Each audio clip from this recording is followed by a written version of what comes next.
ठंड और अनाथ गाय। जंगल के किनारे एक अनाथ गाय अपनी बेटी गौरी के साथ रहती थी। गौरी बड़ी ही नटखट और प्यारी बच्ची थी।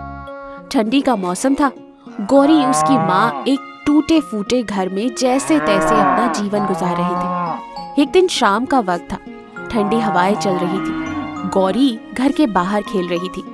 बेटी, बाहर बहुत ज्यादा ठंड हो गई है, तुम्हें ठंड लग जाएगी। मेरी बात मानो, अंदर आ जाओ।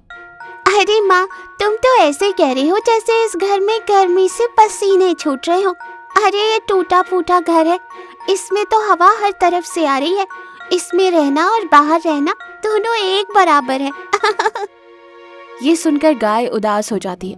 अपनी माँ को ये उदास देख गौरी कहती है, अरे माँ, मैं तो मजाक कर रही थी, तुम तो बुरा मान गई। ये देखो, मैं अंदर आ गई। अब तो तुम खुश हो ना? गाय प्यार से मुस्कुराती है। फिर अगले दिन, बेटा, मैं घास चरने जंगल जा रही हूँ, तुम अपना ख्याल रखना, मैं जल्दी ही वापस आ जाऊंगी। माँ, मैं भी तुम्हारे साथ चलूंगी। अरे नहीं बेटा, बाहर बहुत ठंड है, चारों ओर कोहरा छाया हुआ है, रास्ता बिल्कुल भी साफ नहीं है। जंगल में जाने के लिए मुझे सड़क पार करनी पड़ती है।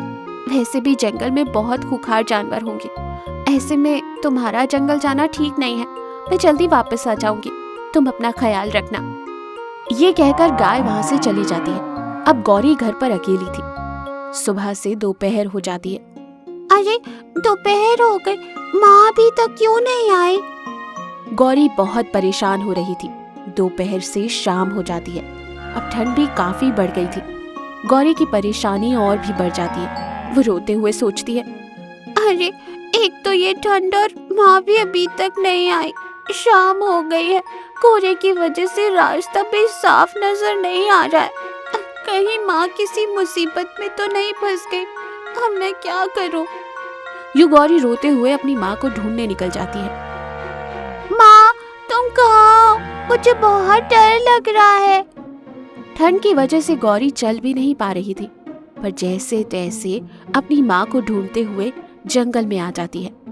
वहीं दूसरी ओर ठंड के मारे जंगल के जानवरों का बहुत बुरा हाल था। अरे, इससे पहले मैंने कभी इस जंगल में इतनी ठंड नहीं देखी। ओह, ठंड के मारे तो भोजन ढूंढ पाना भी बहुत मुश्किल हो गया है, और ना ही चैन से जंगल में अब घूम पा रहे हैं। हाँ, सही कहा। इस बार ठंड कुछ ज्यादा ही पड़ रही है, और ऊपर से ये कोहरा। आज सुबह जंगल के बाहर एक गाय जंगल में घास चरने के लिए आ रही थी। वो सड़क पार कर रही थी और कोहरे की वजह से रास्ता ठीक से दिखाई नहीं दे रहा था। पता है, एक तेज गाड़ी से उसे धक्का लग गया। हाँ, वो बेचारी वहीं मर गई। ये लोमड़ी बोल ही रही थी कि उधर से गुजर रही गौरी ये सब सुन लेती है और फूट फूट कर रोने लगती है। अरे बेटा, तुम कौन हो और क्यों रो रही हो? जिसका की आप बात कर रहे हो, वो कोई और नहीं बल्कि मेरी माँ थी, जो घास चरने जंगल में आई थी। मैं क्या करूं? मेरा ख्याल कौन रखेगा?